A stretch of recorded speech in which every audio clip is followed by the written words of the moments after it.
Hey guys, BSc nursing का number 1 channel study medium आप सभी का स्वागत है। अगर आप बीएससी नर्सिंग का तैयारी कर रहे हो तो ये सीरीज आपके लिए बहुत ही इंपॉर्टेंट है, क्योंकि इसमें ऑल सब्जेक्ट को कराया जा रहा है। और अगर आपको सभी वीडियो देखना है तो डिस्क्रिप्शन बॉक्स में आपको प्लेलिस्ट का लिंक दिया गया है।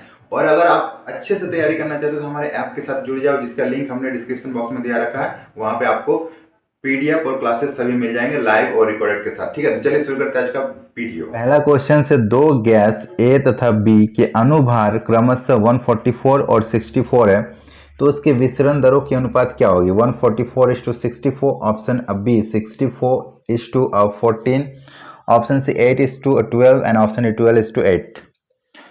तो देखो, अनुभार अगर ए और बी है तो विसरण जो रेट होगी वो क्या हो जाएगा?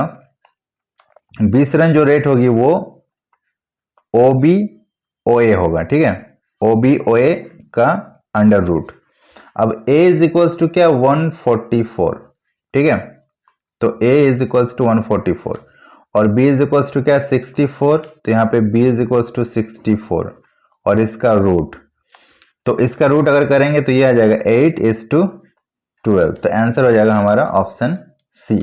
ओके, नेक्स्ट क्वेश्चन है, वांडर वाल्स समीकरण में स्थिरांक a का अधिकतम मान कितना किस में होगा?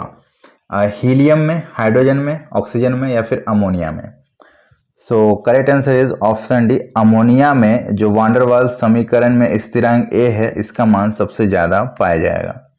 नेक्स्ट क्वेश्चन है, यथार्थ गैसें आदर्श गैसों के व्यवहार की ओर बढ़ती है। ऑप्शन ए कम ताप तथा कम दाब पर, ऑप्शन बी कम ताप तथा अधिक दाब पर, ऑप्शन सी अधिक ताप तथा कम दाब पर एंड ऑप्शन डी अधिक ताप तथा अधिक दाब पर। तो इसका करेक्ट आंसर हो जाएगा ऑप्शन सी, अधिक ताप तथा कम दाब पर। ओके, नेक्स्ट क्वेश्चन है, हाइड्रोजन के विसरण की गति लगभग कितनी होती है? हीलियम की आधी, हीलियम से 1.4 गुनी, ऑप्शन सी हीलियम से 2 गुनी एंड ऑप्शन डी हीलियम से 4 गुनी। तो इसका करेक्ट आंसर हो जाएगा ऑप्शन बी, हीलियम से 1.4 गुनी। हाइड्रोजन का जो विसरण दर होगा वो हीलियम का 1.4 गुनी होगा। ठीक है, हीलियम से 1.4 गुनी होती है हाइड्रोजन का। ओके, चलो नेक्स्ट क्वेश्चन की ओर बढ़ते हैं।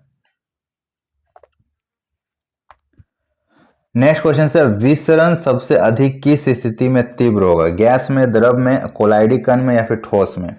तो विसरण सबसे ज्यादा आपको गैस में दिखाई देगा, क्योंकि गैसों के जो अणु होते हैं वो काफी दूर दूर होते हैं। इन अणुओं के बीच अंतराण्विक बल का मान भी न्यूनतम होता है और आकर्षण बल भी बहुत कम होता है। तो इस वजह से विसरण सबसे अधिक आपको गैस में देखने को मिलेगी। ठीक है, और जितना ये आकर्षण बल अधिक होगा, जितना इन दोनों के बीच की दूरी कम होगी, उतना ही विसरण दर कम होगा। नेक्स्ट क्वेश्चन है, नाइट्रोजन के असमान घनत्व वाली गैस है एथेन, मेथेन, कार्बन मोनोऑक्साइड या फिर अमोनिया? सो इसका करेक्ट आंसर हो जाएगा option C, carbon monoxide. Nitrogen के समान घनत्व रखने वाली गैस कार्बन मोनोऑक्साइड होती है। नेक्स्ट क्वेश्चन है, दो गैसों की विसरण दरों का अनुपात अगर 1:2 है तो उनके घनत्वों का अनुपात क्या होगा? 0.41:1, option B 1.4:1, option C 1:4 and option D 4:1। So इसका करेक्ट आंसर हो जाएगा ऑप्शन डी 4:1। अगर दो गैसों के विसरण जो है, गैस ए और गैस बी का जो विसरण रेट है वो 1:2 है। ठीक है, तो घनत्व का क्या होगा? तो अभी हमने बताया घनत्व जो होगा वो डेंसिटी बी बाय डेंसिटी ए का होल स्क्वायर होता है। ठीक है, यहाँ पे ए का वैल्यू कितना है? ए का वैल्यू 1 है तो हमने यहाँ पे 1 रखा, और बी का वैल्यू कितना है? 2 है, हमने यहाँ पे 2 रखा।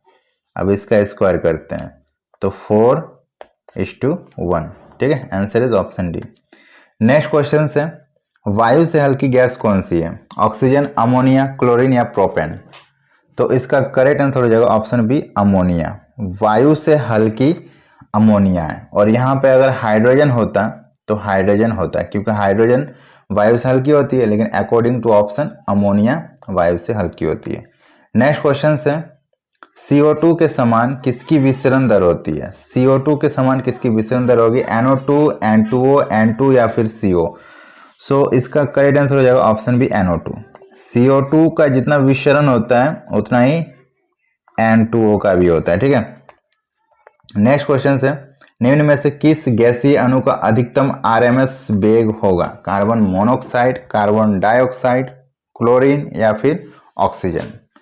तो इसका करेक्ट आंसर हो जाएगा option A carbon monoxide. Carbon monoxide का RMS वैल्यू जो होगा वो सबसे अधिक होगा। ओके, RMS का फुल फॉर्म क्या होता है? तो रूट मीन स्क्वायर, ठीक है। और रूट मीन स्क्वायर, और इसकी डेफिनेशन क्या होती है? ये होता क्या है? तो किसी भी एटम का जो वेग होता है, अंतराण्विक जो वेग होता है, उसका एवरेज का अगर स्क्वायर कर दिया जाए और उसका रूट कर दिया जाए तो हमें RMS वैल्यू मिल जाएगी। ओके, नेक्स्ट क्वेश्चन है शुष्क वायु से हल्की है SO2, नम वायु, Cl2 या फिर O2? तो इसका करेक्ट आंसर हो जाएगा ऑप्शन बी नम वायु। शुष्क वायु से हल्की होती है नम वायु, ठीक है। जब वायु में नमी होती है, ये ध्यान देने वाली बात है, जब वायु में नमी होती है तो वो ज्यादा हल्की होती है, ठीक है, वो ज्यादा हल्की होती है। और जो वायु शुष्क होती है, सूखी होती है, तो वो भारी होती है। ओके, नेक्स्ट क्वेश्चन है विद्युत अपघटन में ऑक्सीकरण होता है एनोड पर, कैथोड पर, दोनों इलेक्ट्रोड पर या फिर इनमें से कोई नहीं? सो इसका करेक्ट आंसर हो जाएगा ऑप्शन ए एनोड पर। विद्युत अपघटन में ऑक्सीकरण किसका होगा? तो एनोड का ऑक्सीकरण होता है। नेक्स्ट क्वेश्चन है कॉपर सल्फेट के विलयन में जब जिंक चूर्ण मिलाते हैं तो कॉपर अवक्षेपण का कारण निम्न है। कॉपर आयन का अपचयन, ऑप्शन बी कॉपर आयन का ऑक्सीकरण, ऑप्शन सी कॉपर आयन का अवक्षेपण एंड ऑप्शन डी जिंक का अपचयन। तो इसका करेक्ट आंसर हो जाएगा ऑप्शन ए कॉपर आयन का अपचयन। ओके, नेक्स्ट क्वेश्चन से विद्युत रासायनिक श्रेणी में स्थिति के आधार पर बताइए कि अपने अथवा जल किसी से भी हाइड्रोजन विस्थापित न कर सकने वाली धातु कौन सी है? Hg, Al, Pb या फिर Ba? तो इसका करेक्ट आंसर हो जाएगा option A Hg। Okay, next question है निम्नलिखित ऑक्साइडों में से कौन सा ऑक्साइड सामान्य तापक्रम पर सबसे कम अस्थायी होगा? सबसे कम स्थायी होगा मतलब ये अस्थायी होगा, ठीक है, अस्थायी होगा, सबसे कम स्थायी होगा। CuO, option B Ag2O, option C ZnO and option D Sb2O3। तो इसका करेक्ट आंसर हो जाएगा option B Ag2O। Okay, next question है जिंक की छड़ को जिंक सल्फेट विलयन में डुबोने पर जिंक छड़ पर आवेश क्या होगा? धन आवेश, ऋण आवेश, उदासीन या फिर कोई नहीं? तो इसका करेक्ट आंसर हो जाएगा ऑप्शन बी ऋण आवेश होगा, ठीक है। जिंक की छड़ को जब जिंक सल्फेट में डाल देंगे तो उसमें ऋण आवेश क्या हो जाएंगे? उसमें चढ़ जाएंगे। ओके, नेक्स्ट क्वेश्चन है सबसे अधिक ऑक्सीकारक क्षमता किसकी होती है? F2 की, Cl2 की, Br2 की या फिर I2 की? सो इसका करेक्ट आंसर हो जाएगा F2 की, सबसे अधिक ऑक्सीकारक क्षमता होती है, ठीक है। नेक्स्ट क्वेश्चन है कौन सा युग्म तनु H2SO4 से क्रिया करके OH2 को उत्पन्न करेगा? तो ये क्या है? एक अम्ल है, ठीक है, और अम्ल के साथ रिएक्ट करके ये क्या दे रहा है? हाइड्रोजन गैस दे रहा है। तो ऐसा कौन कर सकता है?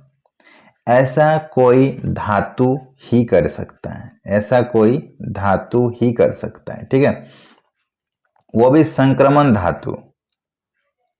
ऐसा कोई संक्रमण धातु ही कर सकता है। सबसे ज्यादा क्षारीय धातु जिसको बोलते हैं, सबसे ज्यादा क्षारीय धातु जो होंगे वही ऐसा कर सकेगा।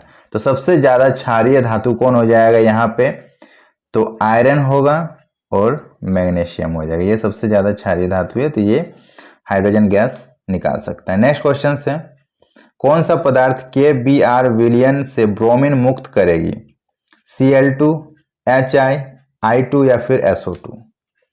तो इसका करेक्ट आंसर हो जाएगा ऑप्शन ए Cl2, ठीक है। Cl2 क्या करेगी? KBr विलयन से ब्रोमीन को मुक्त कर देगी, ठीक है।